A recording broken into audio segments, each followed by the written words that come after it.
আসসালামু আলাইকুম ওরহমতুল্লাহি ওবরাকাতুহু। প্রিয় দর্শক, আজ আমি আপনাদের নিয়ে এসেছি রাজশাহী জেলার তানোর উপজেলার কৈলহাট এলাকার একটি হৃদয় বিদারক ঘটনা মনে করিয়ে দেওয়ার জন্য, যে ঘটনা পুরো এলাকাসহ সারা দেশের মানুষকে ব্যথিত করেছে।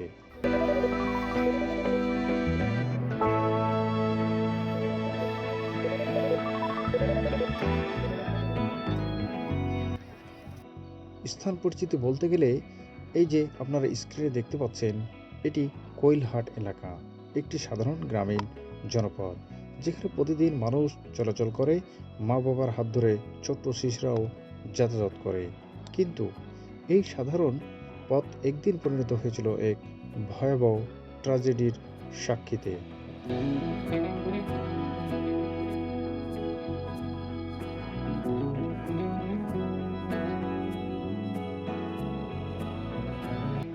আজকে যে বিষয়টি নিয়ে কথা বলবো, ছোট্ট একটি শিশুর সম্পর্কে। এই ঘটনার যে শিশুটি প্রাণ হারায় তার নাম ছিল সাজিদ, বয়স মাত্র 2 বছর। ঘটনার দিন ছোট সাজিদ তার মায়ের সঙ্গে এই পথ দিয়ে যাচ্ছিল, কিন্তু কেউ কল্পনা করতে পারেনি এই পথে লুকিয়ে আছে মৃত্যুর ফাঁদ।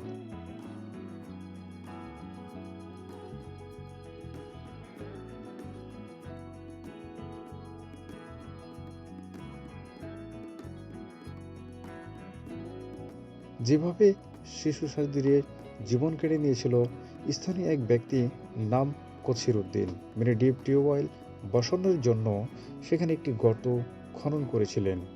গর্তটির গভীরতা প্রায় ছিল 150 ফুট, অর্থাৎ 150 ফুট।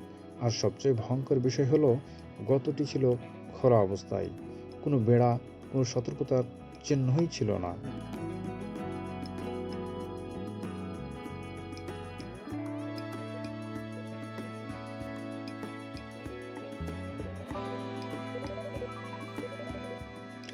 ঘটনাটি যেভাবে ঘটেছিল, মায়ের হাত ধরে হাঁটার সময় এক মুহূর্তের অসাবধানতায় ছোট্ট সাজিদ সে খোলা গর্তে পড়ে যায়।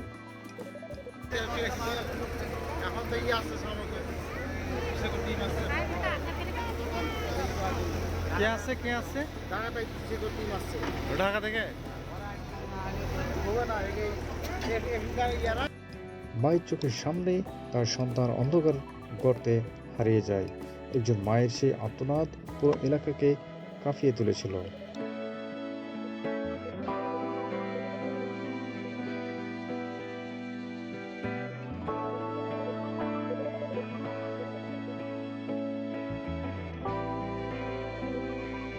শিশু সাজিদ টানা 32 ঘন্টা সেই গভীর গর্তের ভেতরে লুক পড়েছিল।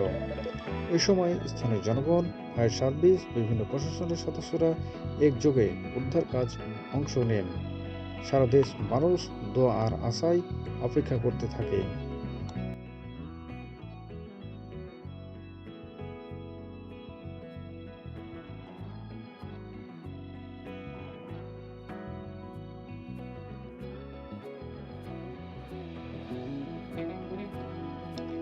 উদ্ধার কাজ সহজ ছিল না। অত্যন্ত ঝুঁকি নিয়ে 3টি ভ্যাকুম মেশিন দিয়ে চারপাশে থেকে গর্ত খোঁড়া হয়। দীর্ঘ প্রচেষ্টার পর শেষ পর্যন্ত শিশুটিকে উদ্ধার করা হয়।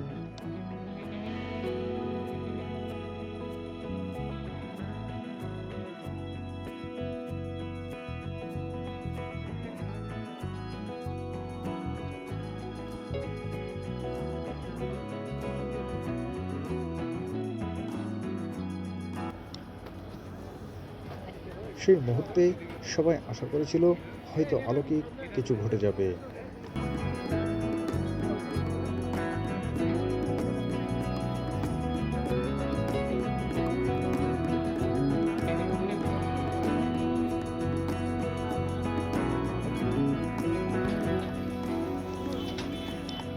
উদ্ধারের পরপরই শিশু সাজিদকে নেওয়া হয় তানোর মেডিকেল কমপ্লেক্সে, কিন্তু অত্যন্ত দুঃখের সাথে বলতে হচ্ছে সেখানকার কর্তব্যরত চিকিৎসক তাকে মৃত ঘোষণা করেন। এই সংবাদ ভেঙে পড়ে একটি পরিবার, নীরব হয়ে যায় পুরো এলাকা।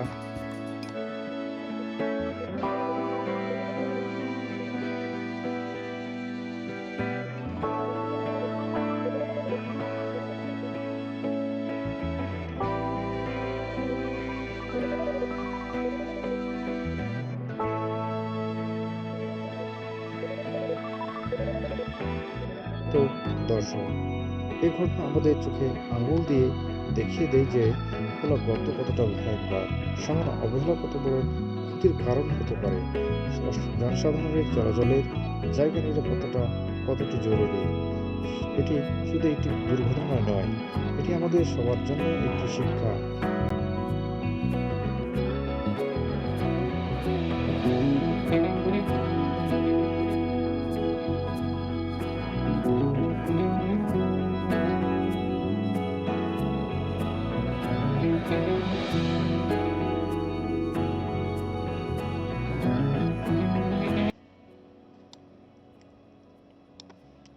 আসুন আমরা সবাই সচেতন হই, যেন আর কোনো সাজিদ এভাবে প্রাণ হারাতে না হয়।